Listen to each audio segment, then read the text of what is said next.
Monsieur le Président François Hollande, Monsieur le ministre Hassan Salam et représentant le Président de la République, le général Joseph Aoun, et le Premier ministre, Monsieur Nawaf Slam, Madame la députée Anaya Azzeddine, représentant le Président de l'Assemblée nationale, Monsieur Nabih Berri, Excellences, Mesdames et Messieurs, chers lecteurs, chers publics, merci d'être si nombreux parmi nous ce soir. Nous devions être ici en septembre dernier pour célébrer les 100 ans de notre journal avec ce premier festival de L'Orient le jour, un vent de liberté. Mais dans cette partie du monde, une émeute, une explosion et dans ce cas une guerre a bouleversé le calendrier. C'est donc aujourd'hui, à 101 ans, que nous célébrons avec vous notre centenaire avec ce même souffle de liberté. L'Orient, fondé en 1924, puis le jour en 1934, ont traversé les tumultes de l'histoire de notre région. Et pourtant, L'Orient le jour, né de la fusion de ces deux titres francophones, est toujours là, plus vivant que jamais. De cette histoire, qui est celle du Liban, nous avons fait un film. Un film qui, à vrai dire, n'aurait jamais dû exister, car il n'a jamais été tourné. Les images que vous allez découvrir maintenant proviennent uniquement de photos d'archives, principalement tirées de la collection Georges Boustani, que je remercie chaleureusement. Ces photos ont été colorisées et animées grâce à l'intelligence artificielle par notre partenaire technologique Whitebeard et racontées par les voix de nos journalistes. Merci. Alors, on passe en principe au film.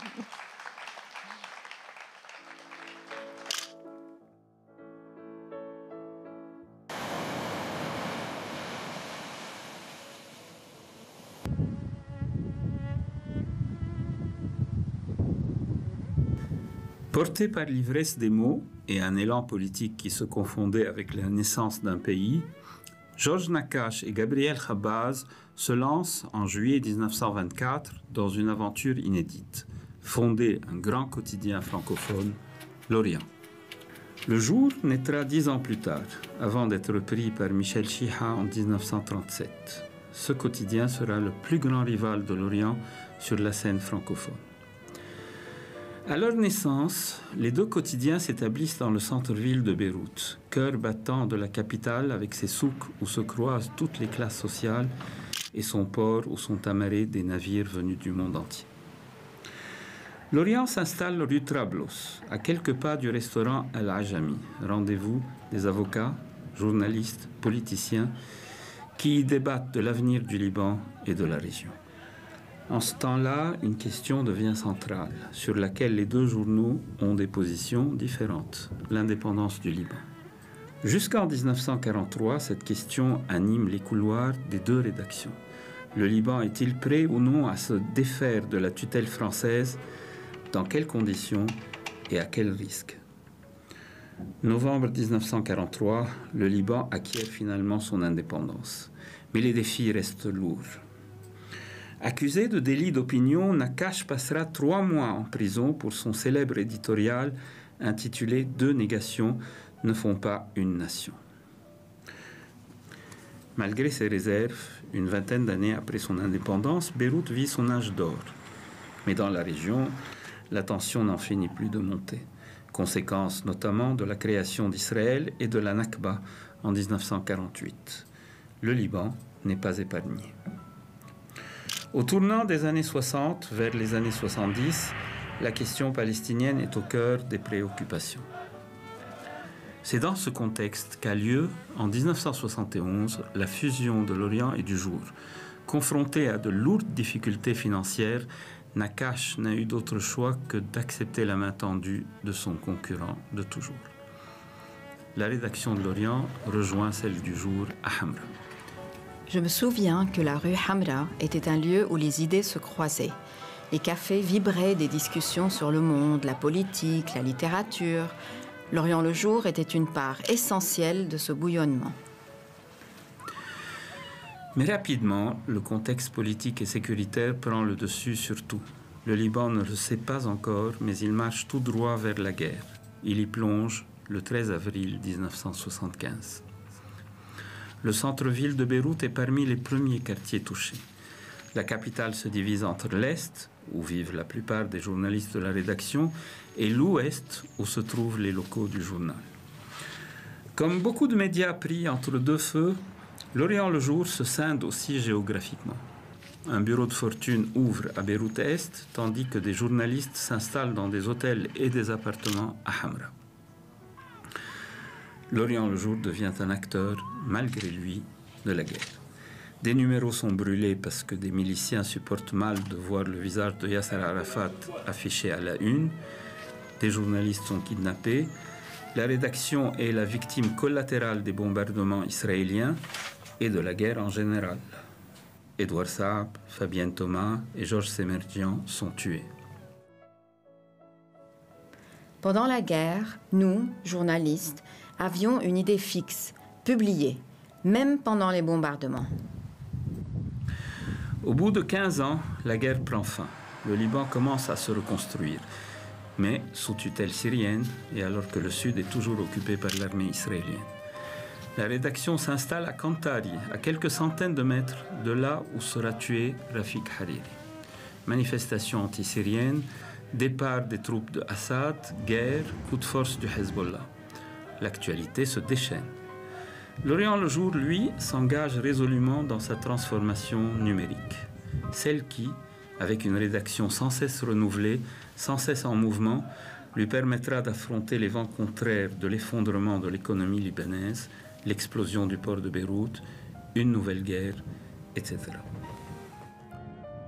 Au fil des décennies, nous avons dû résister à la censure, nous adapter à la guerre, au retour à la paix, aux crises, à la reconstruction. Nous avons évolué avec la technologie, mais notre mission, notre âme sont restées les mêmes. Offrir une information libre, précise et indépendante.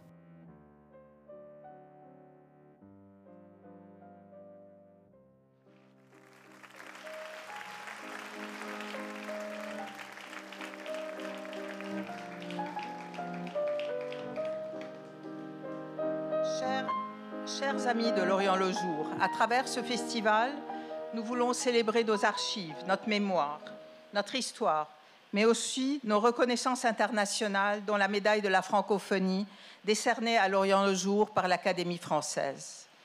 Nous voulons également rendre hommage à nos formidables équipes d'hier et d'aujourd'hui, qui travaillent avec la tête et le cœur c'est très important. Soutenus par des actionnaires respectueux de la ligne éditoriale, nous avons su faire grandir notre média, le projeter vers l'avenir, en innovant sans cesse et en défendant les valeurs démocratiques et les libertés à l'heure où la presse et le journalisme sont plus menacés que jamais. Pour ce premier festival, nous avons choisi l'hippodrome de Beyrouth, un écrin vert au cœur de la capitale, à 2 pas de la résidence des Pins, où fut proclamée la création du Grand Liban, à quelques mètres du musée national et de l'ancienne ligne de démarcation qui a déchiré Beyrouth pendant la guerre. Un lieu à la fois de mémoire, de culture, de violence et de réconciliation. Durant 3 jours, nous allons dresser des bilans, réfléchir à l'avenir, créer des échanges, initier des débats, explorer des sujets fascinants avec des intervenants et des experts de la région et d'ailleurs. Durant 3 jours, ce lieu sera aussi un lieu de vie avec des activités pour enfants, un coin de restauration, une exposition et des moments en musique. Venez chaque jour à partir de 15h, ce lieu sera le vôtre. Ce soir, pour inaugurer notre premier festival, nous sommes très honorés d'accueillir François Hollande, ancien président de la République française et grand ami du Liban, accompagné de son épouse. Monsieur le Président, vous avez en 2013 dénoncé avec force l'utilisation d'armes chimiques par le régime syrien contre la population civile, un franchissement de la ligne rouge qui aurait dû mobiliser la communauté internationale. Vous avez rappelé ensuite que l'absence de réaction des grandes puissances avait entraîné de lourdes conséquences, un régime syrien conforté, le retour des extrémistes et l'expansionnisme russe. Cette rencontre aujourd'hui, conduite par notre co-rédacteur en chef, Anthony Samrani, intervient alors que la spirale de la violence et de la haine s'accélère autour de nous. Monsieur le Président, nous attendons avec attention votre éclairage sur les défis de notre région et sur les grands enjeux du reste du monde, en espérant y voir un peu de lumière et d'espoir. Je déclare ouvert ce premier festival de l'Orient le jour et vous invite, Monsieur le Président, à nous rejoindre pour ce premier grand entretien avec Anthony Samrani. Merci.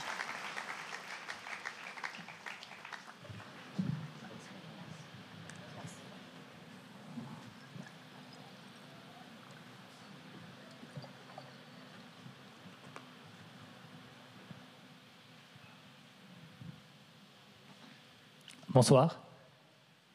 Bonsoir à toutes et à tous, et bonsoir, Monsieur le Président. Bonsoir. Je vais commencer par vous faire une confidence. Je suis vraiment très ému d'être là ce soir. Parce que, comme vient de le rappeler Neila, la célébration qui était prévue pour notre centenaire l'année dernière a dû être annulée à la dernière minute en raison de la guerre. Et depuis, tant de choses se sont passées, tant de malheurs, que ce soit au Liban et surtout à Gaza, et encore malheureusement à Gaza, et aussi quelques lueurs d'espoir à Beyrouth et à Damas. Et dans ce contexte-là, c'était vraiment très important pour nous, pour la rédaction de l'Orient le jour, de pouvoir partager ce moment, cette petite parenthèse de liberté dans un océan d'obscurité avec vous.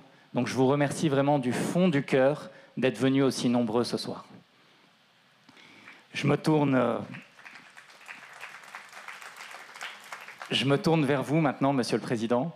Lorsque l'on a contacté vos équipes il y a quelques mois de cela, très rapidement, la réponse était « Oui, je viens, j'ai envie de venir à Beyrouth ». Puis, quand François Bayrou a décidé de se suicider politiquement, on a commencé à s'inquiéter. On s'est dit « Viendra-t-il quand même en cas de démission ? Viendra-t-il quand même en cas de dissolution ?»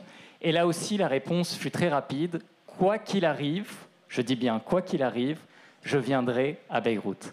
Alors, merci beaucoup, Monsieur le Président, d'avoir tenu votre parole et d'être là avec nous ce soir. Ce soir, on va parler du monde, on va parler d'un monde en morceaux, d'un monde cassé, on va parler de géopolitique, du Liban, de la Syrie, de Gaza, de l'Europe. Je l'espère, vous nous raconterez comment on vit ça, comment on fait face à la tempête quand on se trouve de l'autre côté, c'est-à-dire du côté de celui qui tient le gouvernail. Mais avant, et vous me comprendrez sans doute, je ne peux pas résister à l'idée de vous poser la question que se posent sans doute énormément de Libanais ce soir. 5 gouvernements en 3 ans, même au Liban, cela paraît insensé. Est-ce que la France, Monsieur le Président, est devenue encore plus ingouvernable que le Liban ?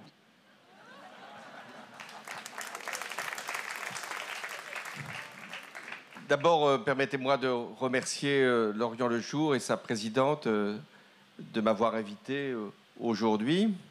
Je salue les membres du gouvernement, car vous avez un gouvernement, et au complet. Et vous avez même un Premier ministre et un président, ce qui n'a pas toujours été si évident au Liban, et ce qui est effectivement assez nouveau en France. Je salue aussi les membres du Parlement et tous les participants à ce grand forum pour le centenaire de l'Orient du jour, enfin pour le 101e anniversaire. Mais je pense que c'est les 101e qu'il faut fêter. Bon, c'est un seuil, mais là, vous avez fait le choix de nouvelles décennies, pour ne pas dire de nouveaux siècles. Bon, comment vous dire le plaisir qui est le mien de revenir au Liban. J'y suis allé avant d'être président, pendant que j'étais président, après avoir été président. Et c'est toujours la même affection qui nous lie, Liban et France, pas simplement par la francophonie, mais par l'histoire. Vous l'avez rappelé, ce document était également éloquent, mais aussi parce qu'il y a pour la France, avec le Liban, comme une présence de ce que vous représentez, c'est-à-dire le pluralisme, la liberté, dans une région qui en a été longtemps privée et qui en est toujours privée. Et puis, il y a l'enjeu que nous connaissons, la paix, la guerre, celle que vous vous avez connue, celle qui est à côté de vous, tout près de vous, et qui vous frappe aussi. Alors vous m'interrogez sur la situation française, je comprends bien.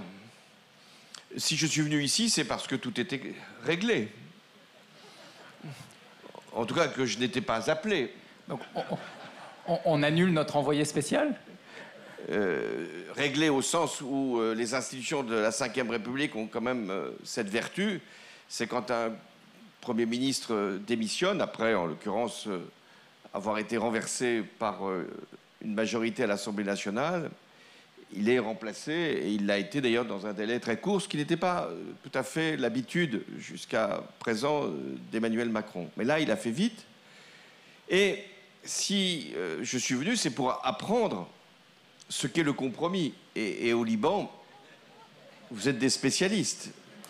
Y aura-t-il un compromis dans les jours qui viennent, ou les semaines qui nous attendent, entre des formations politiques qui ne sont pas suffisamment, pour certaines, majoritaires pour gouverner, et d'autres qui sont dans l'opposition tout en étant désunies.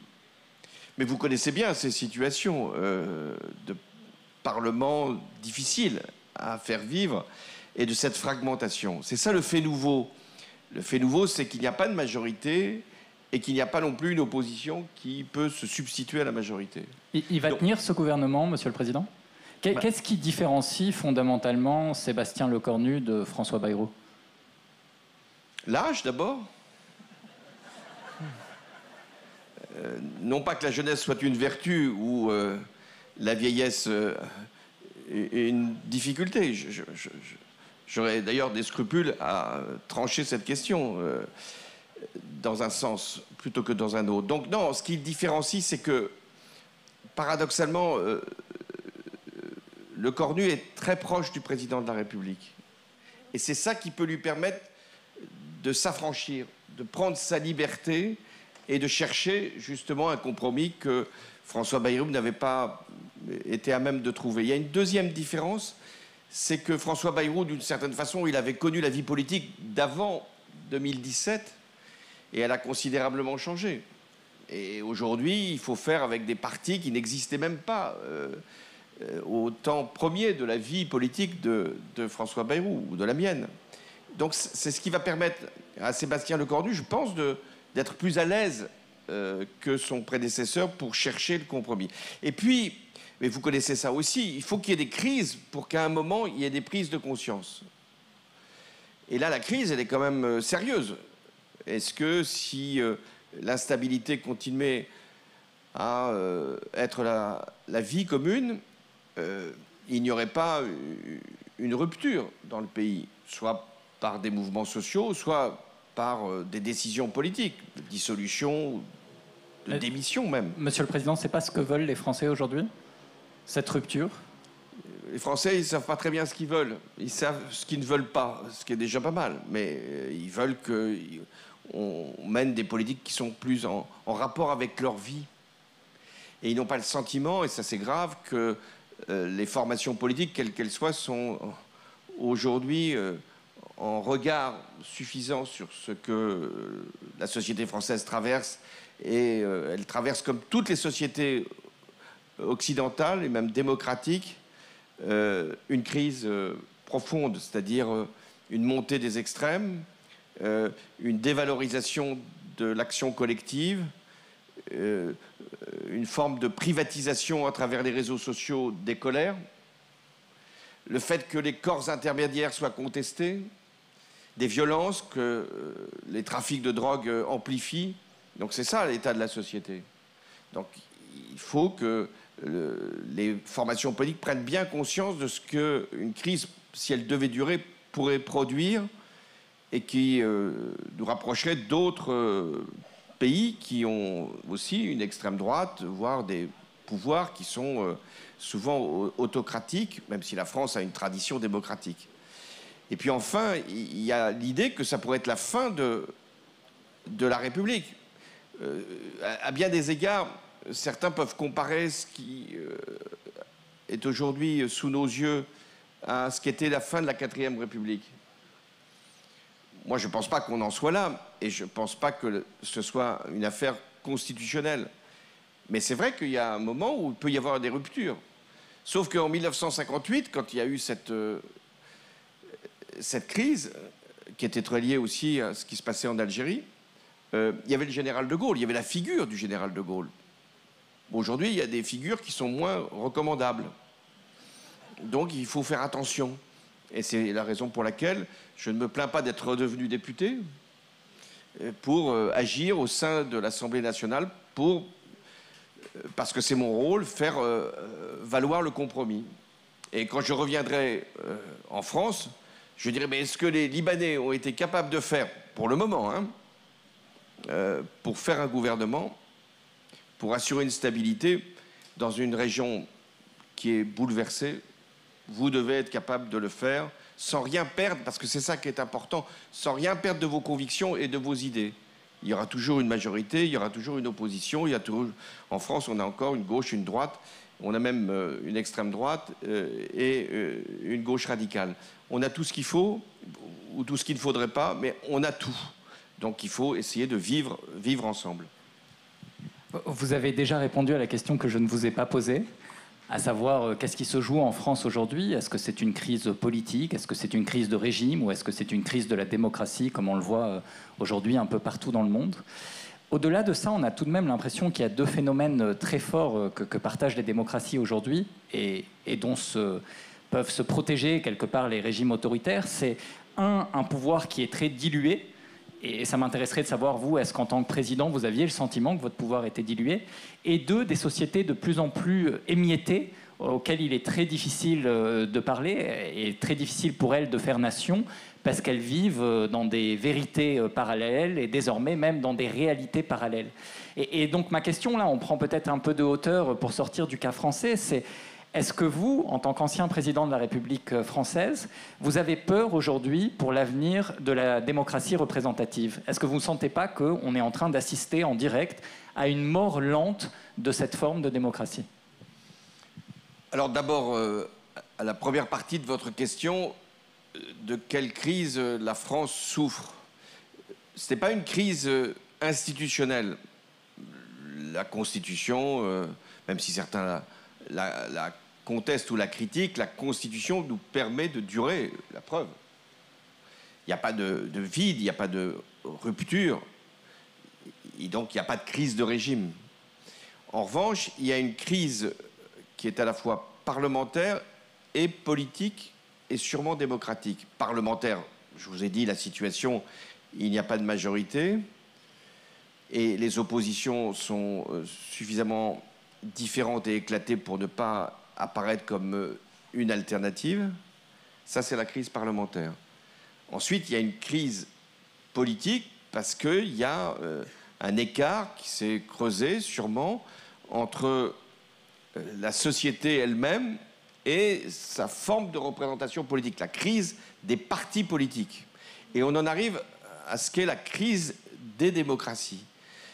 Les démocraties, elles fonctionnaient avec le principe de représentation. On élisait des députés ou des sénateurs. On avait l'élection du président de la République au suffrage universel en France.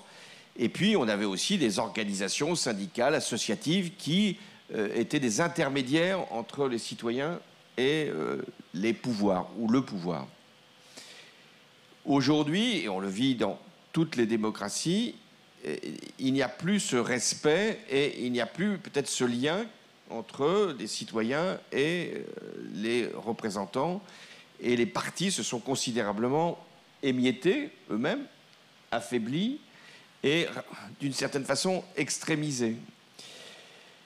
Enfin, il y a un fait nouveau qu'on n'avait pas forcément mesuré, c'est-à-dire que les colères ne sont plus collectives. On porte des revendications communes, on veut changer un ordre social, ou on veut bouleverser une situation politique ensemble. Là, on est dans une individualisation de la colère. Ma colère est en soi mon combat. Et je ne le partage pas, sauf dans une dénonciation du système, avec d'autres. Les réseaux sociaux, que vous connaissez ici comme partout, ont justement produit cette forme de communauté volontarisme d'une certaine façon politique, c'est-à-dire je parle à ceux qui pensent comme moi. Nous avons même des chaînes d'information qui fonctionnent en France sur ce mode-là. Je ne vous apprends rien, je vous dis tout simplement ce que vous pensez. Et donc, vous ne venez pas chercher une contradiction, vous venez chercher une confirmation. À partir de là, les sociétés démocratiques sont beaucoup plus difficiles à gouverner. On voit aussi le rôle, parfois tragique d'ailleurs, des influenceurs. Ce qui vient de se passer aux États-Unis. Il y a des influenceurs partout, c'est-à-dire qu'il y a des personnages qui surgissent, soit par les télévisions, soit directement sur les réseaux sociaux, et qui deviennent, non pas des chefs de parti qui sollicitent des suffrages, qui deviennent des personnalités qui, en elles-mêmes, arrivent à déterminer des opinions. On a l'influence, on vient de la mesurer, de TikTok, par exemple, partout, dans toutes les sociétés démocratiques, des extrémismes utilisent TikTok avec, disons, une certaine efficacité. Donc c'est ça les sociétés d'aujourd'hui, et donc les démocraties sont beaucoup plus affaiblies que les régimes autoritaires. D'autant que dans les régimes autoritaires, il n'y a généralement pas de parti, il n'y a généralement pas de presse, et il n'y a généralement pas de réseaux sociaux. C'est plus facile. Je ne vais pas citer tous les pays qui sont dans ce registre-là. Ce sont souvent aussi ces pays-là qui manipulent les réseaux sociaux, qui instrumentalisent les réseaux sociaux et qui, font que les démocraties sont bousculées. Enfin, il y a ce qu'on n'avait pas imaginé dans les démocraties parfois les plus anciennes, les États-Unis, parfois les plus récentes, Hongrie, Slovaquie, d'autres, des pratiques de pouvoir qui sont sans règles. Qui aurait imaginé qu'un président des États-Unis puisse renvoyer des étrangers, des Coréens du Sud, là, il y a peu de temps, envoyer l'armée dans des villes, faire justice soi-même, changer des membres de la Banque centrale américaine, voire même influencer la Cour suprême, et ne pas être mis en difficulté par le Congrès. Donc on est devant des phénomènes que nous n'avions pas imaginés parce que nous pensions que nos démocraties étaient solides. Elles ne le sont pas. Monsieur le Président, une fois que vous avez fait ce constat, est-ce que vous, au quotidien, ça vous pousse à faire de la politique différemment ? Comment ça a changé votre façon de faire de la politique, votre rapport aux gens ? Mon rapport aux gens, non, rien n'a changé. J'ai le même regard et j'ai la même attention. C'est pour ça que je pense que la vie locale est très importante, que la présence d'élus est tout à fait décisive.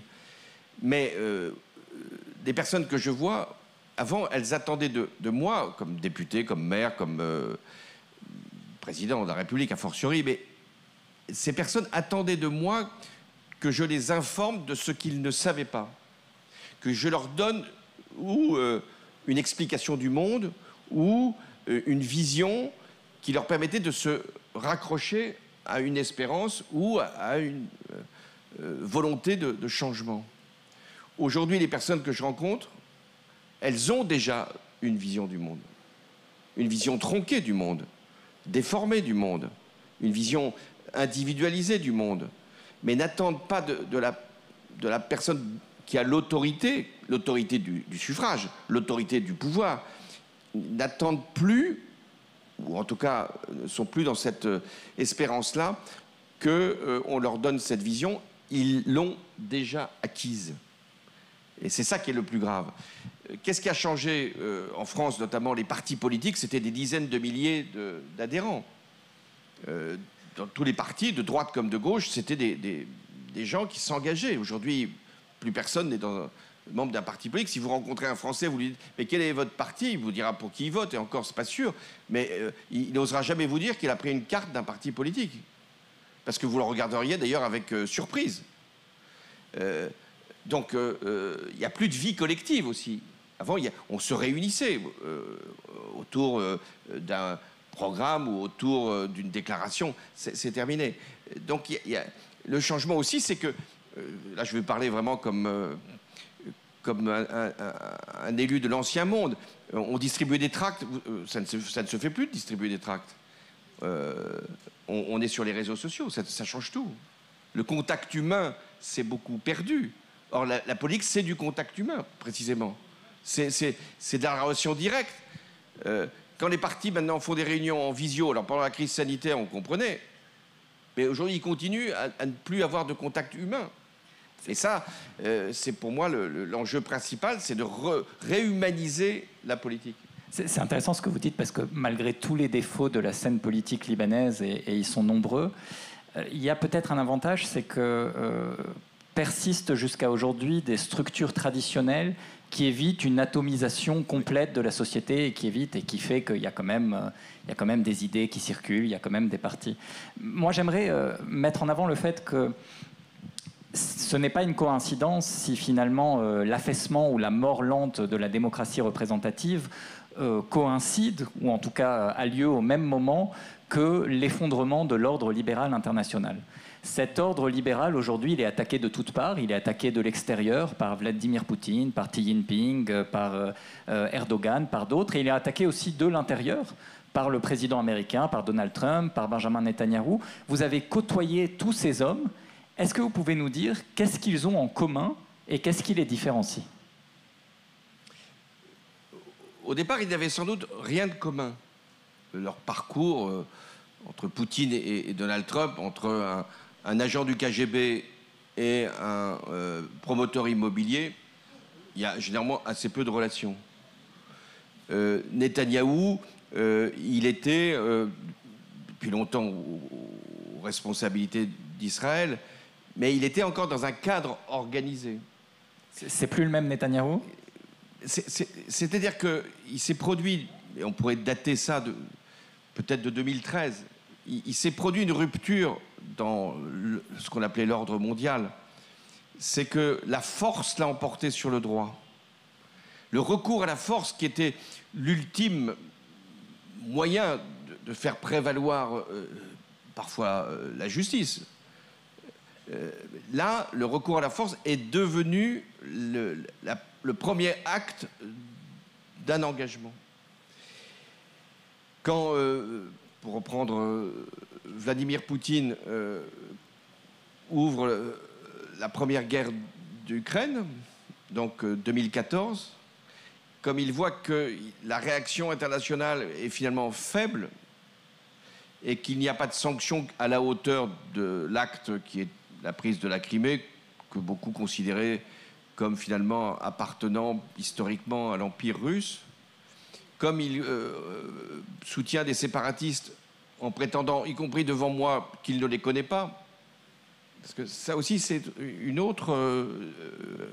un autre facteur commun qui est le mensonge, entre les trois dont vous avez parlé, de nier l'évidence. Donc quand Poutine prend une partie de l'Ukraine déjà à ce moment-là, sans qu'il y ait une réaction à la hauteur, ben voilà, la force commence à l'emporter. Et Netanyahou, pour rester après le 7 octobre, acte terrible, qui entraîne une riposte. La riposte, on en avait connu, y compris dans les intifadas. Là, elle se prolonge, elle donne l'impression d'être sans limite. Et donc c'est ça qui est, à mon avis, l'acte le plus grave dans le désordre international, c'est que la force n'est plus condamnée. Et que même ceux qui utilisent la force ou qui exhibent la force le font maintenant devant le regard du monde. Par exemple, le défilé à Pékin avec le Coréen du Nord qui a prêté ses soldats à Vladimir Poutine est en soi l'affirmation qu'on peut tout se permettre. Eh bien, c'est ça. Aujourd'hui, dans le monde, ceux qui ont la force peuvent tout se permettre. Donc ça s'est traduit par la fin du multilatéralisme, l'ONU mise dans une situation de spectatrice, l'ONU dont je rappelle que le Liban est un membre fondateur de l'ONU. Donc l'ONU occultée, les grands traités internationaux l'accord sur le climat, l'accord sur le nucléaire iranien, l'accord sur les désarmements balayés. Et puis même les règles de libre-échange qui pouvaient choquer certains, mais qui étaient le fondement de l'organisation de la planète autour du commerce, et il l'a également mis en cause par Donald Trump. Trump, lui, il utilise la force des droits de douane. Et donc à chaque fois, c'est qu'on va un peu plus loin sans être contrarié, freiné, empêché dans la manifestation de la force. Donc ce que vous nous dites, c'est qu'il faudrait les arrêter, il faudrait les en empêcher. Et ma question, elle est assez évidente, c'est qui, comment et par l'utilisation de la force? Alors il ne s'agit pas de dire qu'à la force, il faut opposer la force et donc aller vers la guerre. Mais il se trouve que longtemps, y compris pendant la guerre froide, et après la période qui a suivi, il y avait d'une certaine façon un équilibre qui se faisait. L'Union soviétique ne pouvait pas aller au-delà de ce qu'elle tentait, même si elle parfois a commis des invasions.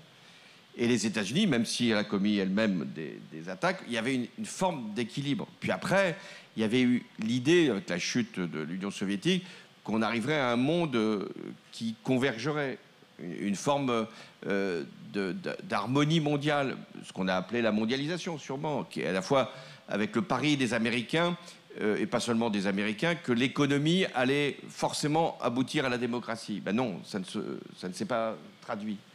Donc à partir de là, on a un monde qui a progressivement donné une place plus importante au phénomène de puissance économique, de puissance militaire, et où les États-Unis, et c'est pour ça que, comme c'est la première puissance, il faut y revenir, c'est que les États-Unis, à un moment, ont joué un rôle d'hyperpuissance. Ça a donné lieu à la deuxième intervention en Irak, qui a été désastreuse.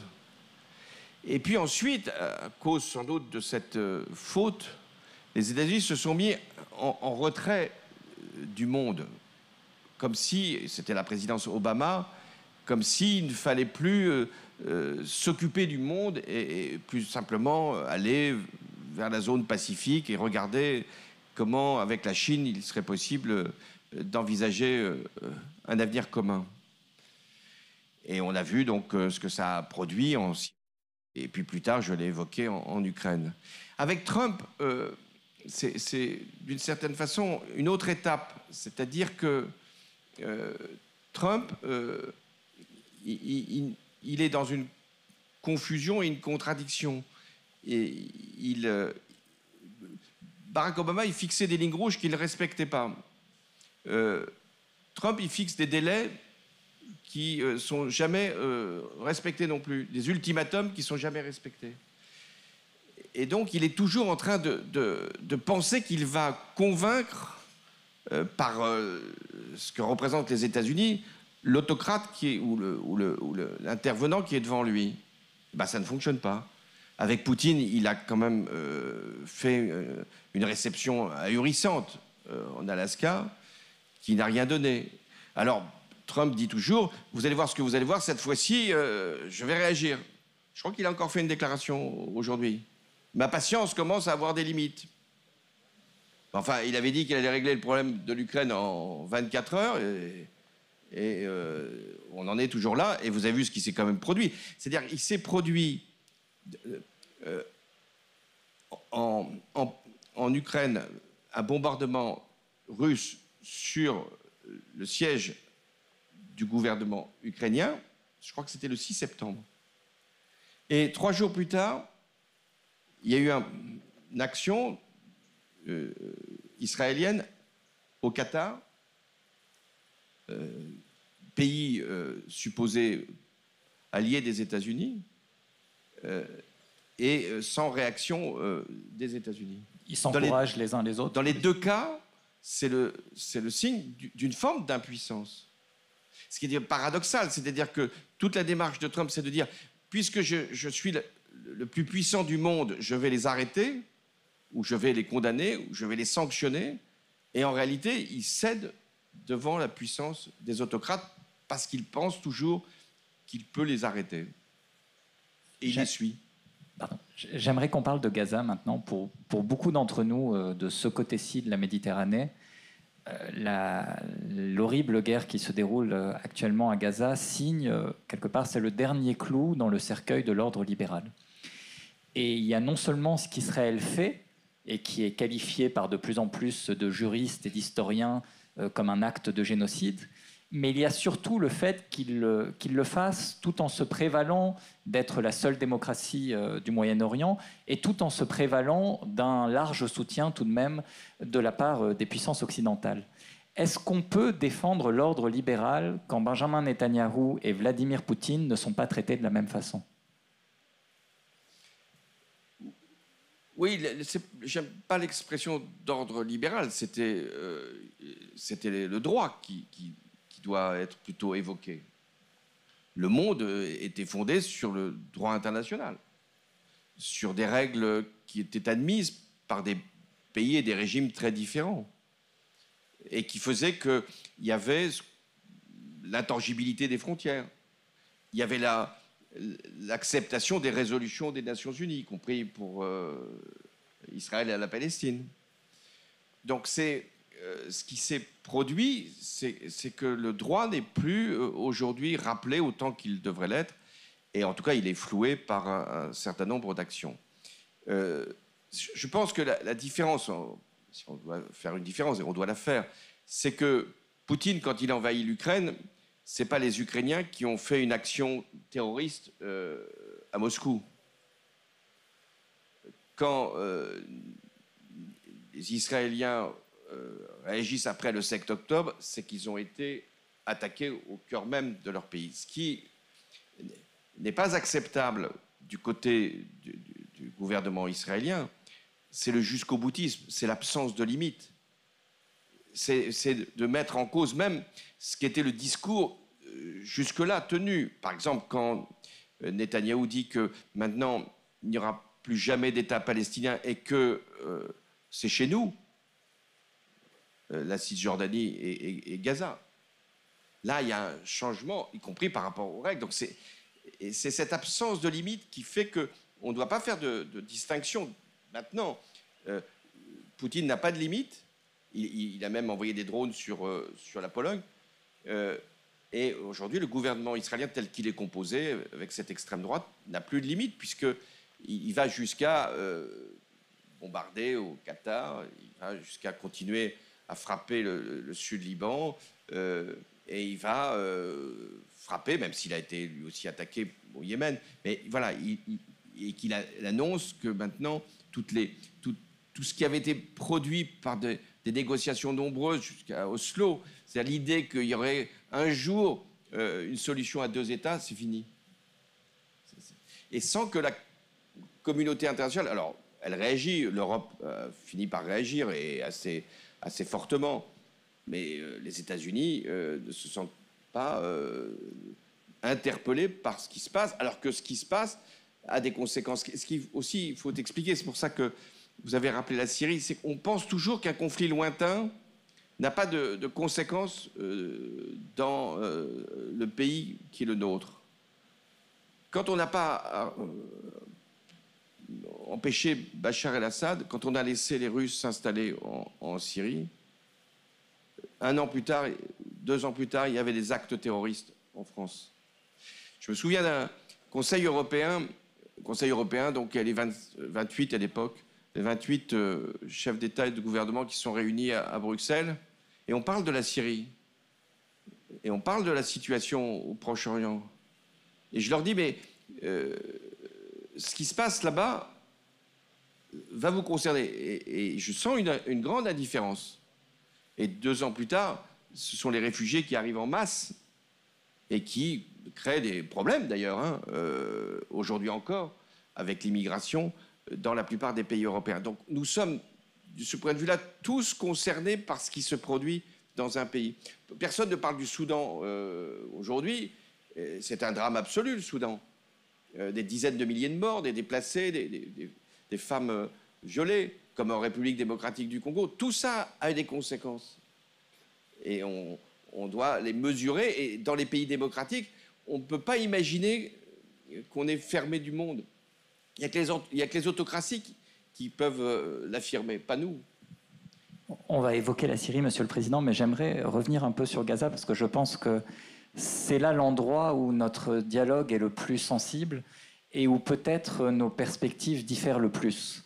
C'est-à-dire qu'à vous entendre dans votre esprit, on a le sentiment que l'histoire a commencé le 7 octobre, alors que pour beaucoup d'entre nous, le 7 octobre, malgré l'horreur de l'attentat, s'inscrit dans une histoire beaucoup plus longue, une histoire de dépossession, une histoire de colonisation. Et là où vous nous rappeliez tout à l'heure qu'il y a eu à un moment une époque où le droit international était plus ou moins respecté, on pourrait vous répondre que finalement la Palestine a toujours été l'angle mort, y compris au moment où le droit international rayonnait le plus.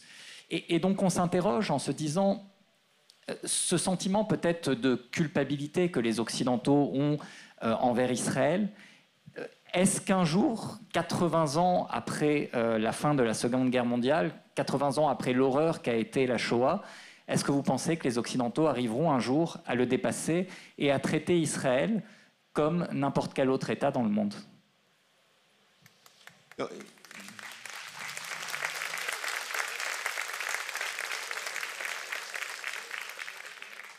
Israël n'est pas n'importe quel État dans le monde, par sa propre fondation. Et parce que vous avez rappelé la Shoah telle qu'elle s'est, hélas, produite sur le continent européen.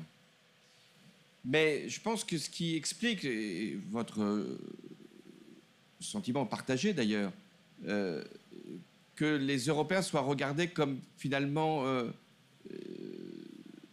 fatigués de ce qui s'est produit dans cette région au point de ne pas voir qu'on a franchi des paliers par rapport à tout ce qui s'est passé ces dernières années.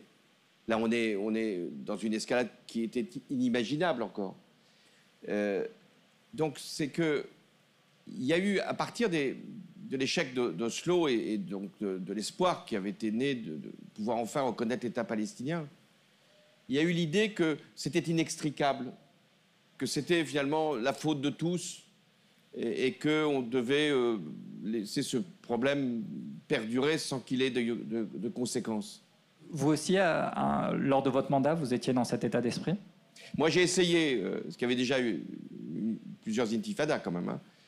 J'ai essayé, c'était à la fin du mandat, de réunir une conférence qui aurait permis de reconnaître l'État palestinien, et Netanyahou s'est dérobé.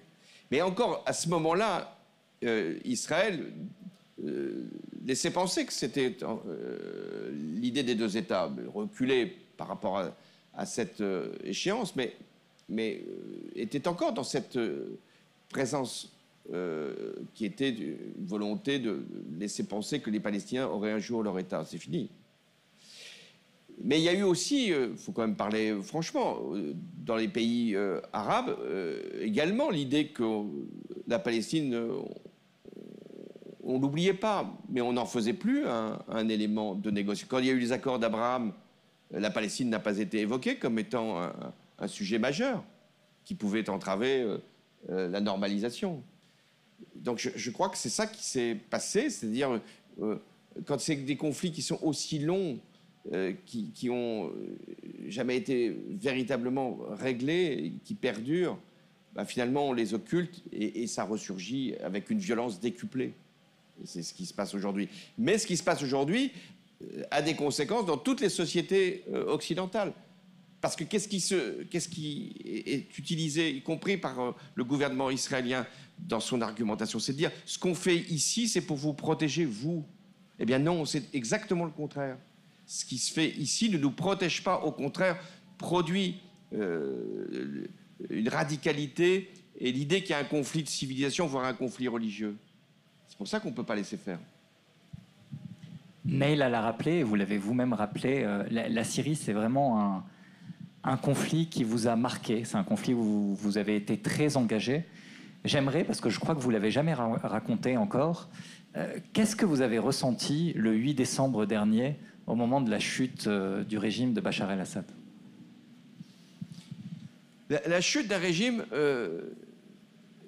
ça se produit quand on on ne l'imagine plus. J'avais pensé que le régime de Bachar el-Assad allait s'effondrer en 2012-2013. Il était très affaibli. Et puis, quand il a survécu à l'horreur, parce qu'envoyer des armes chimiques sur son propre peuple, c'est quand même inqualifiable, on se dit, bah, finalement, il est là pour toujours. Et puis, à un moment, il y a un réveil, il y a quelque chose qui se produit, il y a un écroulement, et il y a cette bascule. Mais je n'ai pas été complètement rassuré non plus. Qu'est-ce qui va se passer, qu'est-ce qui allait se passer après? Des risques, on le voit bien, d'affrontement, de mise en cause d'une partie de la population, de chaos qui peut se produire. Donc dans ces cas-là, quand il y a transition qui se fait, il faut que là aussi la communauté internationale comprenne l'enjeu.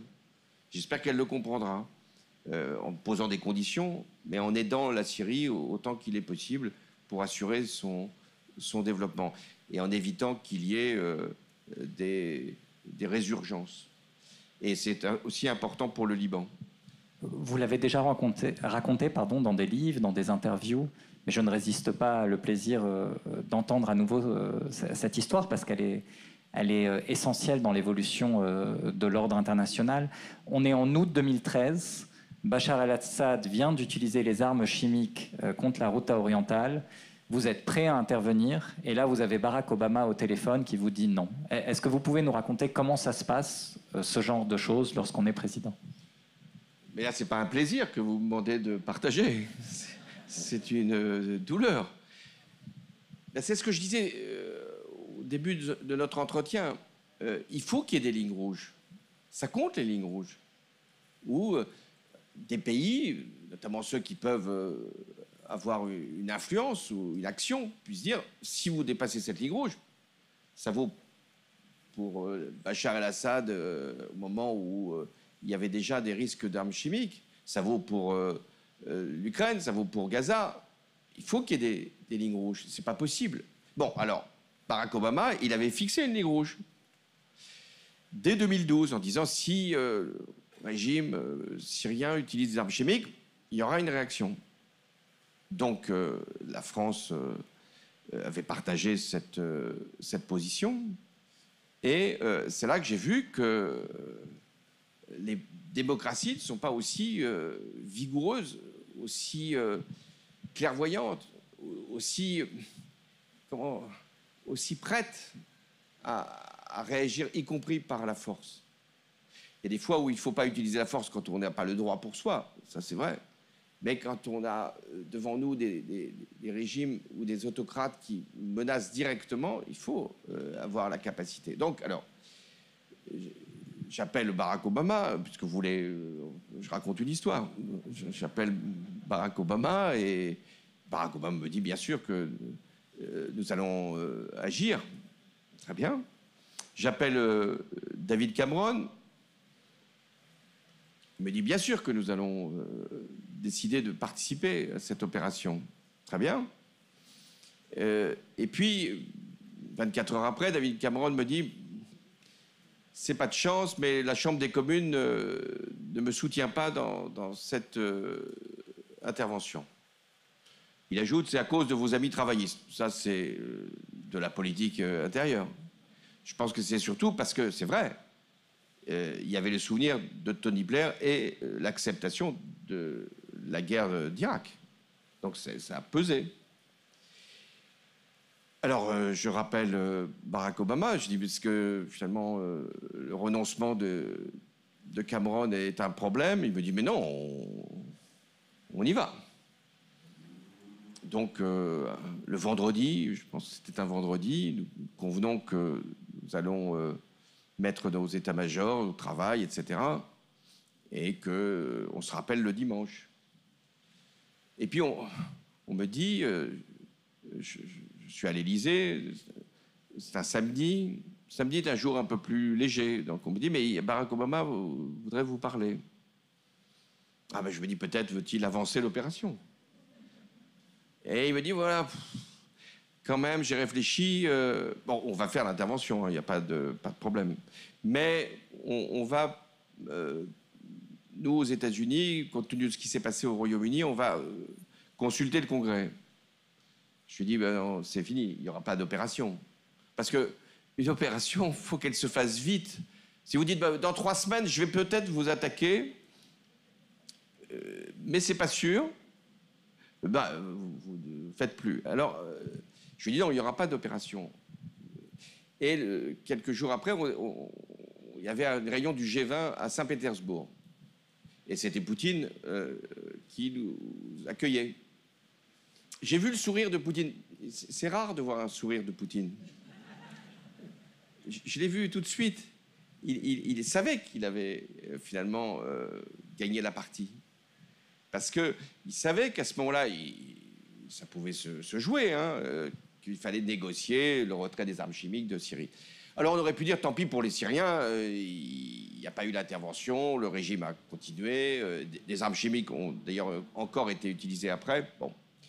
Mais le signal que cette non-intervention a produit, c'est que précisément la force devenait possible.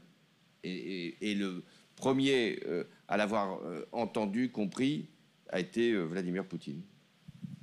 On le voit tout au long de notre débat, finalement, la question la plus difficile pour le président d'une démocratie aujourd'hui, je parle au niveau de l'ordre international, c'est à quel moment l'intervention et l'utilisation de la force est-elle utile, est-elle efficace, est-elle, je n'aime pas beaucoup le mot légitime, mais quelque part légitime, et à quel moment, au contraire, est-elle abusive, contre-productive? Est-ce qu'aujourd'hui, avec du recul, vous arrivez à distinguer les deux, à vous dire là, il faut y aller, là, au contraire, il faut reculer? Alors, avant d'utiliser la force, il y a d'autres méthodes. Il y en a une qu'on sous-estime ou qu'on utilise mal, c'est la sanction. La sanction, c'est-à-dire le fait qu'on n'achète plus de gaz russe ou qu'on n'achète plus de tel ou tel produit, on voit ce que ça produit sur l'Iran, quand même, les sanctions. Après des années, c'est douloureux. Donc les sanctions ont un effet à condition qu'elles soient mises à son niveau maximal. Or, c'est pas ce que font les Européens, c'est pas ce que font les Américains. Il y a toujours des dérogations, des exceptions. Par exemple, encore aujourd'hui, il y a des Européens qui achètent du pétrole et du gaz russe, ce qui paraît aberrant. Et on sait qu'il y a des sanctions qui sont contournées. Bon. Donc, avant d'aller jusqu'à la force, il faut essayer d'infliger à l'agresseur des coûts importants pour qu'il renonce. Et d'ailleurs, si on a pu signer les accords de Minsk en 2015, c'est parce que Vladimir Poutine, à ce moment-là, je dis bien à ce moment-là, redoutait que le niveau de sanctions l'empêche, par exemple, de faire le gazoduc qui était prévu avec l'Allemagne et de vendre son gaz encore plus largement. Donc il avait arbitré entre je fais un cessez-le-feu et j'écarte ainsi les sanctions, ou je continue mon opération indirecte et je vais en subir les conséquences. Encore aujourd'hui, l'économie russe souffre, mais pas suffisamment pour qu'il en soit dissuadé. Et alors la force, ça vient vraiment quand vous avez utilisé tous les autres moyens. Mais il ne faut jamais penser que vous n'avez pas d'influence. Une des rhétoriques de Trump, c'est de dire, comme je suis à la tête de la première puissance mondiale, si je dis quelque chose, je vais faire peur. Ben non, il ne fait plus peur. Ça devrait l'inquiéter de ne plus faire peur, parce que ça fait partie quand même de ce qu'était justement sa prétention. Il faut faire peur. Il faut qu'on puisse penser que vous allez... C'est ça le principe même de la force de dissuasion, qu'on connaît bien en France, puisque nous en disposons. C'est de dire, c'est pas pour l'utiliser, c'est parce que ça doit faire peur, ça doit faire réfléchir. Et donc c'est pour ça que je ne pense pas toujours que la force militaire soit la seule façon. Par exemple, pour parler de Gaza et d'Israël, c'est quand même invraisemblable que les Européens, qui ont un accord d'association avec Israël, ne l'aient pas suspendu pour tout ce qui est l'échange commercial. Alors, pusillanimité des Européens. Certains pays, il faut la majorité qualifiée, donc c'est compliqué. Mais quand vous n'avez... quand vous apparaissez comme faible, bah, vous n'empêchez rien. Il faut un moment infliger. On dit oui, mais pour les Israéliens, ça ne leur ferait pas de mal si on n'échangeait pas commercialement avec eux. Mais ce n'est pas vrai. De même qu'il y a eu des ventes d'armes encore ces dernières années, ça leur fait mal. Donc si vous dites je vais vous punir, mais ça ne vous fera pas mal, bon, bah, ils continuent. De la même façon, les paroles gouvernementales comptent. Et de ce point de vue, quand Emmanuel Macron a annoncé qu'il allait reconnaître, enfin que la France allait reconnaître l'État palestinien, quand Netanyahou a réagi comme il a réagi en disant que c'était la victoire du Hamas, l'opinion publique largement, et même celle qui peut être en soutien d'Israël, a considéré que non, c'était pas acceptable d'avoir une parole comme celle-là. Donc la politique, ça compte aussi. Hein, l'argumentation politique, faut aussi que les opinions publiques soient travaillées. C'est ça dans une démocratie. Monsieur le Président, une dernière question avant de passer le micro à la salle. Qui est-ce qu'on a écouté ce soir? Est-ce que c'est l'ex-président de la République ou est-ce que c'est les futurs candidats à la présidentielle de 2027?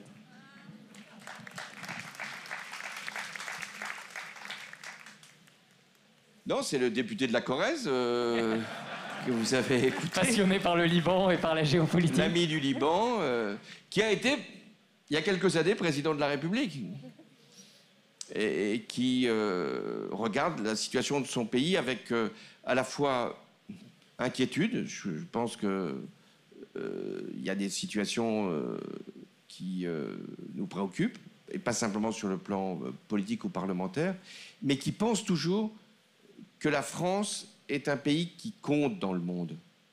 Et c'est ça que j'essaye d'expliquer aux Françaises et aux Français qui doutent toujours. Je leur dis, mais vous ne vous rendez pas compte combien la France est aimée? Alors, ils sont très surpris, parce que les Français, ils n'aiment pas toujours la France, enfin la France politique en tout cas. Et donc, quand on leur dit, mais oui, vous savez, on est aimé, on ne le mérite pas. Pas toujours, mais on est aimé. Pourquoi on est aimé? Pas parce qu'on a eu tel ou tel gouvernement ou tel président, même si certains ont marqué. Non, on est aimé parce qu'on défend des principes et des valeurs qui comptent dans le monde, qui ne sont pas l'ordre libéral précisément. Ce sont la démocratie, le pluralisme, la culture, l'idée des droits de l'homme, la défense du droit international, le droit des peuples à disposer d'eux-mêmes. C'est ça la France.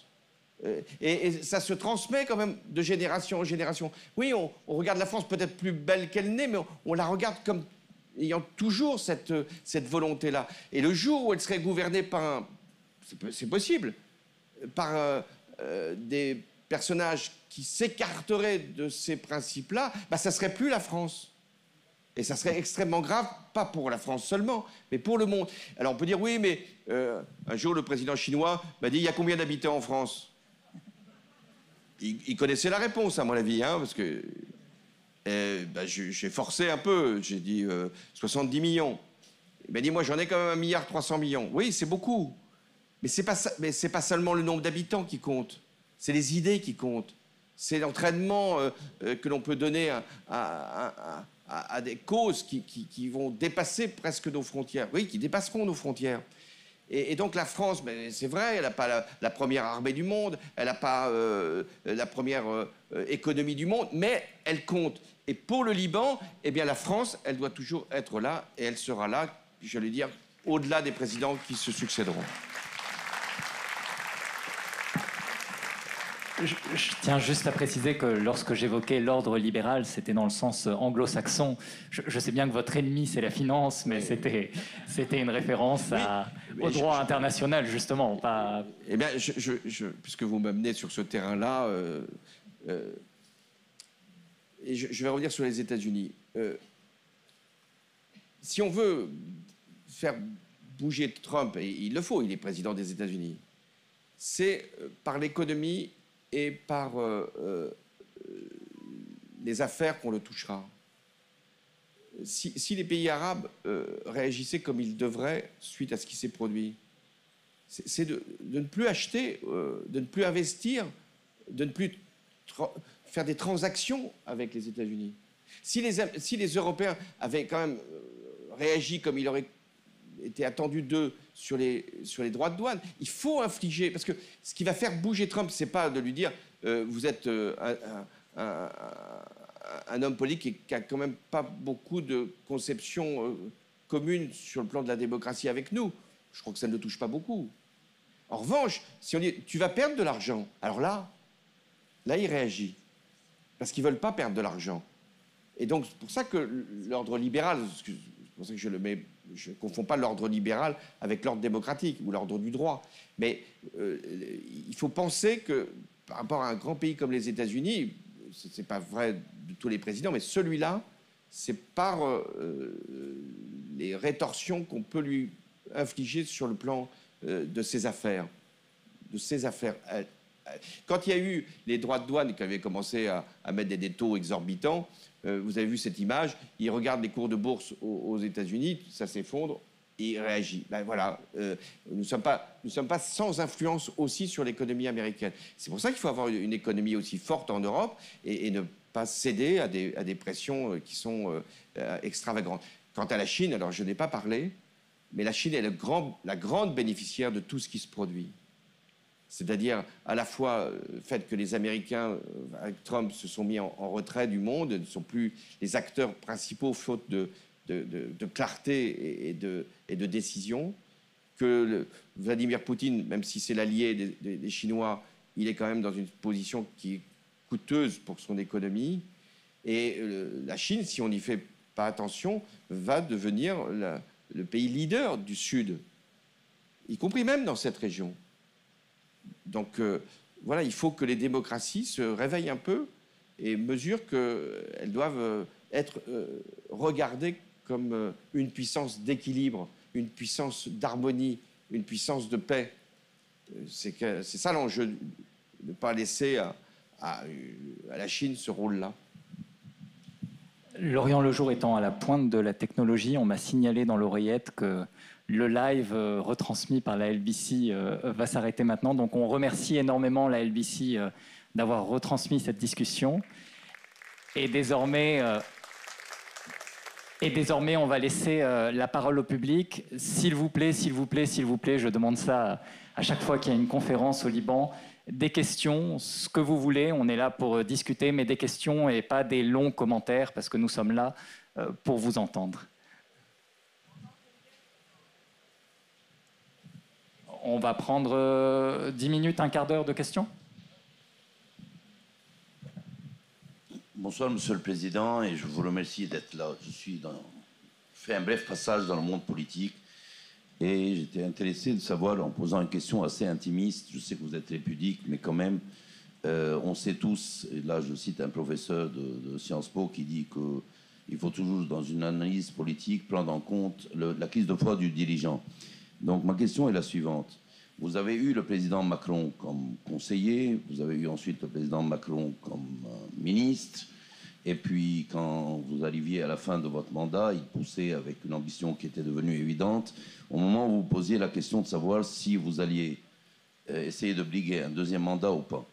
Donc ma question est simple, quelles sont les traces qui restent de cette relation compliquée sur vos rapports avec le président Macron aujourd'hui? Est-ce que comment ça affecte finalement votre vision de son mandat, votre vision de vos relations, etc. Vous m'obligez là, à rentrer dans l'intime, dans une part que je ne révèle qu'à des proches. Mais on est entre nous ce soir. Mais oui, j'ai bien compris. Mais la télévision a arrêté, donc on peut y aller. Mais entre parenthèses, c'est notre ministre de la Justice qui a posé la question. Mais je ne lui ai pas tenté de procès à Emmanuel Macron, donc il n'y a aucun risque de ce point de vue. Non, je n'en ai pas voulu à Emmanuel Macron d'être candidat. Ça fait partie de la vie, ça, de la vie politique. J'étais président, je réfléchissais à un deuxième mandat. Il avait le droit de vouloir lui aussi, à un moment, se présenter au suffrage. C'est pas de cela dont je le trouvais, disons, infidèle. C'est qu'il ne m'en est pas prévenu, d'abord, c'est mieux. Et qu'ensuite, il ne se soit pas inscrit non pas dans une continuité, chaque président doit faire différemment du prédécesseur, mais dans une même logique de conviction. Il avait été, vous l'avez rappelé, dans ma campagne, il y avait participé, il a été conseiller, il a été ministre, et donc, sans être finalement dans l'idée de prolonger, il devait rester dans une même conviction, celle que nous avions pu partager, et dans une même orientation, je dirais, la gauche ou le centre-gauche. C'est pas ce qu'il a fait. Alors après, j'étais assez surpris parce qu'il avait des meilleurs rapports avec mon prédécesseur qu'avec moi. Je ne sais pas ce qu'il trouvait à mon prédécesseur. Vous avez suggéré à plusieurs reprises qu'ils se ressemblaient beaucoup. Ben oui, mais c'est pas forcément un compliment. Donc j'ai pas compris ce qui se trouvait mutuellement, mais enfin il se trouvait. Mais je l'ai trouvé, mon prédécesseur, assez ingrat d'ailleurs depuis quelques jours ou depuis quelques semaines. Mais voilà, c'est ça l'écart qui s'est produit entre nous. C'est pas qu'il ait voulu être candidat. La vie, vous la connaissez partout, elle est faite d'ambitions quelquefois contrariées, mais enfin de générations qui se succèdent. C'est qu'il ne se voit pas mis dans la même lignée. On a des mains qui se lèvent. Je ne sais pas qui fait passer le micro. Nicole. Nicole, qu'on remercie beaucoup parce qu'elle a organisé, elle a été la cheville ouvrière de tout ce festival. Monsieur le Président, ce sont deux questions. La première, nous espérons que la France, pour la prochaine Assemblée des Nations Unies, va reconnaître l'État palestinien et avec d'autres États. Quelle incidence voyez-vous qui pourrait se traduire par des démarches concrètes en 2026 sur la création de cet État? Ça, c'est de un. De deux, pour le Liban. Nous avons vu dans les dernières années un certain genre de désengagement envers le Liban. Est-ce que vous pensez qu'avec le retrait de la FINUL qui a été annoncé pour l'année prochaine, on aura encore un désengagement de la France? Alors, à la première question, on aurait pu reconnaître l'État palestinien plus tôt, et même avant le 7 octobre. Pour ceux qui disent vous faites cet acte de reconnaissance parce qu'il y a eu l'action israélienne après le 7 octobre. Non. Il y avait le processus qui devait conduire à la reconnaissance de l'État palestinien.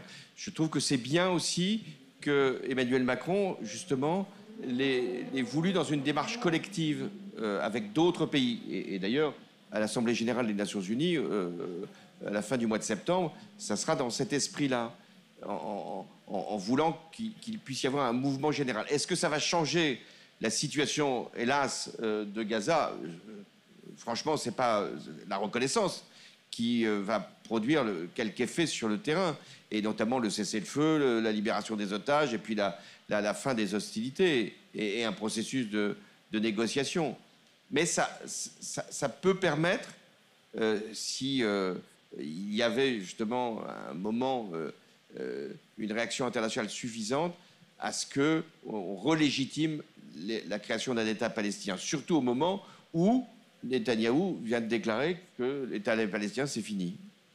Alors, sur la seconde question, non, le Liban sera toujours, pour la France, une relation d'amitié et une volonté de préservation de ce que le Liban représente. Et de ce point de vue, FINUL ou autre formation, mais il y aura toujours une présence nécessaire pour, notamment au sud Liban, permettre qu'il puisse y avoir le respect des frontières. Enfin, je dois dire que ce que vous avez engagé depuis plusieurs semaines, plusieurs mois, est très important. Parce que si vous arrivez à montrer dans cette région si bouleversée, si endeuillée, que vous êtes capable, vous, de vivre ensemble avec vos différences, c'est quand même une petite lumière dans la région. C'est ce que vous avez engagé, c'est pas simplement pour le Liban, c'est pour être un exemple, après tant de douleurs et tant de malheurs, un exemple de ce que l'on peut réussir avec de la force de conviction, de l'intelligence politique et de souci de réconciliation et d'unité. Donc faites-le et la FINUL ou d'autres formations vous aidera.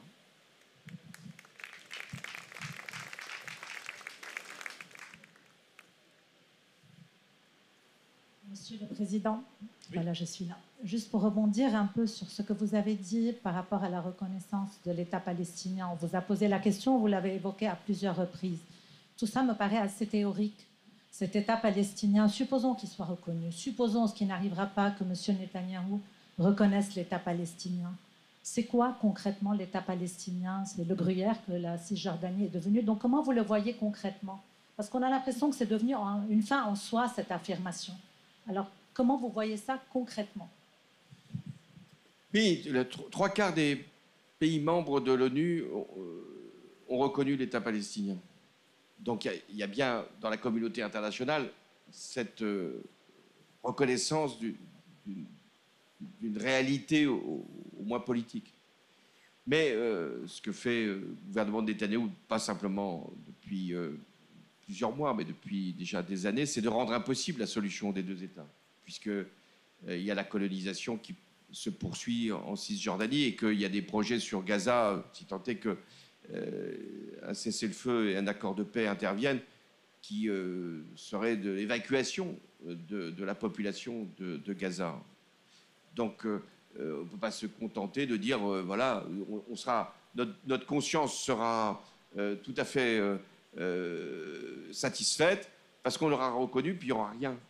Donc le travail politique, il va continuer et il doit surtout s'amplifier après. Parce que pour qu'il y ait un État palestinien, il faut qu'il y ait un retrait d'Israël, de Gaza et de Cisjordanie. Ce qui est intéressant d'ailleurs, c'est que même si cette reconnaissance est symbolique, elle énerve suffisamment Benjamin Netanyahou pour qu'il en vienne à traiter le président Emmanuel Macron d'antisémite, ce qui est quand même très grave. On va encore prendre 2-3 questions maximum. Bonsoir, Monsieur le Président. Je ne sais pas si vous avez lu derrière vous. C'est une question que nous nous posons.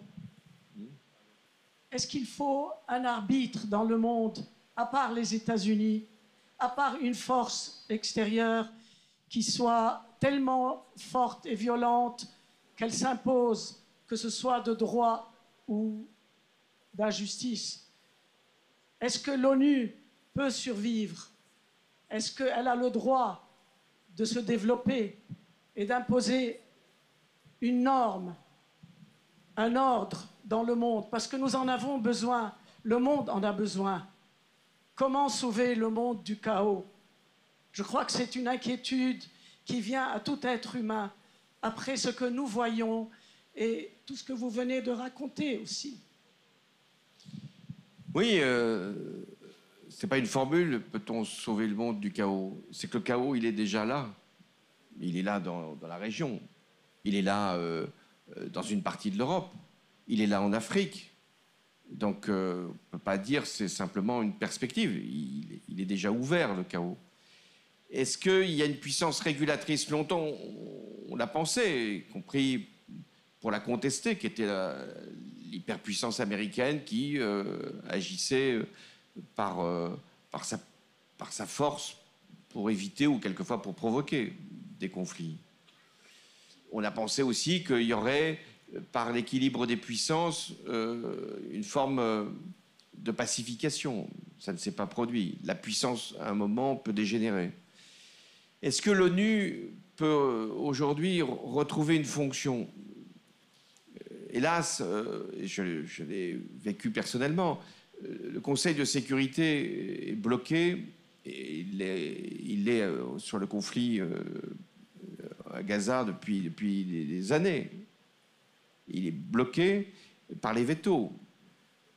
Comment arriver à faire qu'il y ait une réforme des Nations Unies? On parle de la réforme des Nations Unies depuis des années.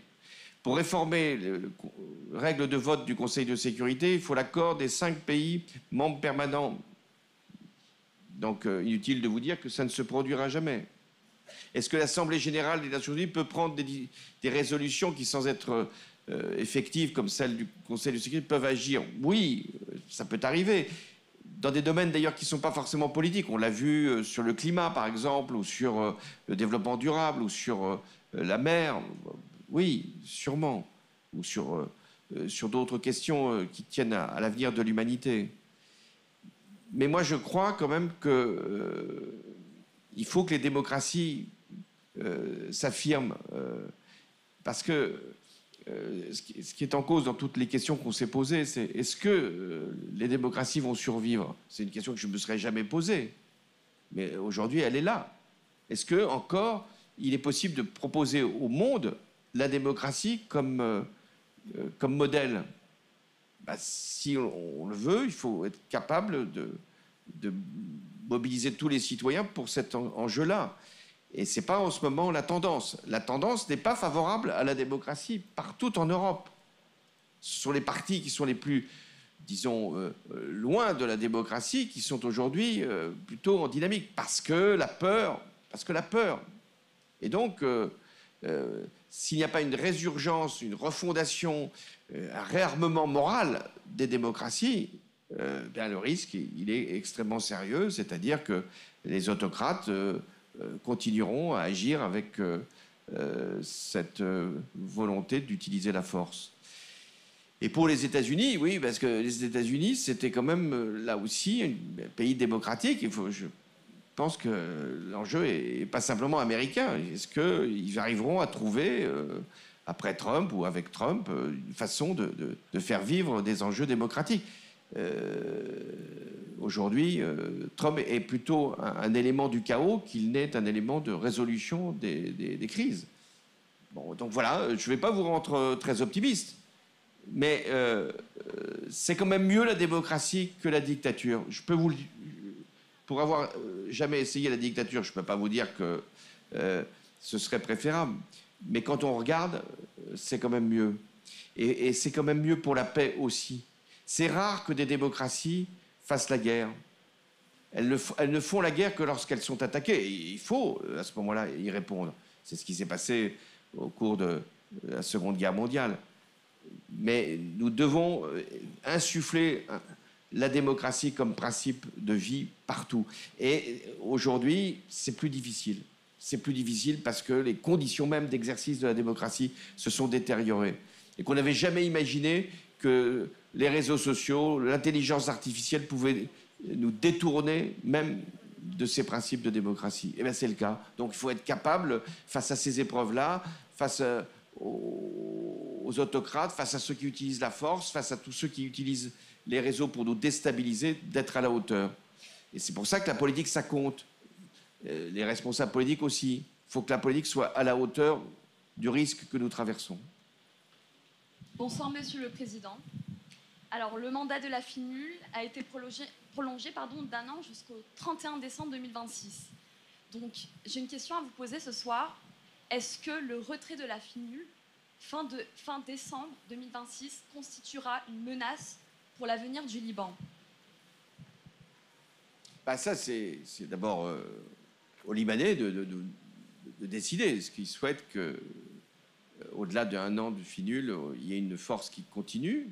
Donc ça, c'est aux dirigeants du pays de l'exprimer. Et puis deuxièmement, je ne peux pas engager la France aujourd'hui. Donc je ne peux pas vous dire qu'en 2017, la FINUL sera prolongée. Mais en tout cas, l'esprit qui est le nôtre, c'est de faire en sorte que si les Libanais souhaitent qu'il y ait une force internationale des Nations Unies, nous devons aller la prolonger autant qu'il sera nécessaire. Vous savez combien la France est attachée à cette force-là. Nous y sommes depuis longtemps, depuis des décennies. Nous avons eu aussi des drames avec la FINUL. Et donc nous avons toujours préservé ce qu'elle pouvait représenter. Et je pense que les forces de maintien de la paix n'ont pas toutes réussi partout dans le monde. On a eu quelques déboires et échecs. La FINUL fait partie des forces qui ont plutôt réussi leur mission. Donc il faudra, si les Libanais en décident, prolonger autant qu'il sera nécessaire. On va prendre une ultime et dernière question, puisque l'évolution des sociétés fait qu'il est aussi de plus en plus difficile retenir l'attention du public. Bonsoir, Monsieur le Président. Alors, j'ai deux questions brèves. Premièrement, concernant les prochaines élections en France en 2027. En 2017, entre ni gauche ni droite, on a voté M. Macron. Pensez-vous qu'en 2027, ni gauche ni droite, Mme Le Pen va passer? Ma deuxième question concerne notre vie au Liban et concernant la présidence syrienne. Comment la France, elle peut aider à protéger les minorités druzes et chrétiennes en Syrie? Est-ce que la France peut faire quelque chose? Et merci beaucoup, Monsieur le Président. Bon, pour les élections de 2027, je suis heureux que vous vous y intéressiez quand même. D'abord parce que pour beaucoup, vous votez quand même en France. Mais... Et tous à gauche. Je ne vais pas demander des vérifications ce soir, mais vous avez compris que ça a quand même un lien entre le vote que vous pouvez faire en France et le vote que vous pouvez faire ici au Liban. Ce que je peux vous dire, c'est qu'il ne suffira pas en 2027 de dire non, il faut faire barrage au Rassemblement national. Ça a été fait en 2017, ça a été fait en 2022, ça a été même fait lors des élections législatives de 2024. Ça ne peut pas être un argument suffisant, même si chacun doit l'avoir à l'esprit, parce que ça aurait des conséquences très graves. Mais il faut donner un espoir à un pays. Vous ne pouvez pas simplement lui dire d'empêcher le chaos. Pour précisément empêcher le chaos, il faut être capable de donner un dépassement, une envie de faire, un projet collectif. Et c'est ça le rôle que les partis politiques devraient engager et prendre. C'est-à-dire faire que ce ne soit pas... on va se désister pour n'importe quel candidat qui sera au deuxième tour face à Marine Le Pen.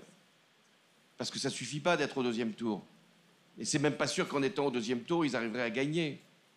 Et non, et ce qu'il faut, c'est arriver à porter une candidature, qu'elle vienne de la droite ou qu'elle vienne de la gauche, qui soit de nature à donner envie d'un choix positif et pas simplement un choix négatif. Mais c'est vrai qu'aujourd'hui, quand vous regardez les sondages, c'est le parti de Mme Le Pen qui est le premier parti de France. Ça peut paraître surprenant, mais ce n'est plus surprenant.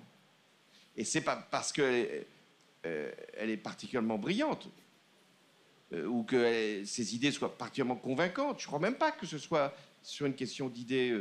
Il y a l'envie de dégagisme qui la porte. Mais c'est parce qu'en face, il n'y a pas suffisamment d'enthousiasme, de volonté, de propositions, d'idées nouvelles qui donnent l'envie d'aller faire un choix qui soit un choix d'avenir. Sur la deuxième question, les minorités, oui, il faut que, bien sûr, les nouveaux pouvoirs en Syrie respectent des règles et permettent à toutes ces minorités de vivre ensemble. C'est pour ça que votre exemple ici est très important. Donc la France doit toujours conditionner, comme l'Europe, son soutien, ses aides, la levée des sanctions, c'est largement fait, au respect de principes de vie en commun, pour les minorités comme pour le reste de la population, parce qu'il y a aussi des régressions qui peuvent se commettre en Syrie. Donc voilà pourquoi la France doit être tout à fait attentive. Et je le dis d'autant plus que moi-même, quand j'étais président de la République, j'ai défendu les Kurdes à l'époque qui étaient dans une situation extrêmement difficile. Mais il faut que les Kurdes eux-mêmes s'intègrent maintenant dans la vie syrienne. La liberté à laquelle nous sommes le plus attachés à Lorient-le-Jour, c'est celle de penser. Et je crois que ce soir, vous nous avez prouvé une nouvelle fois à quel point cette liberté était précieuse. Et vraiment un très très grand merci pour ce moment que vous venez de nous offrir, François Hollande.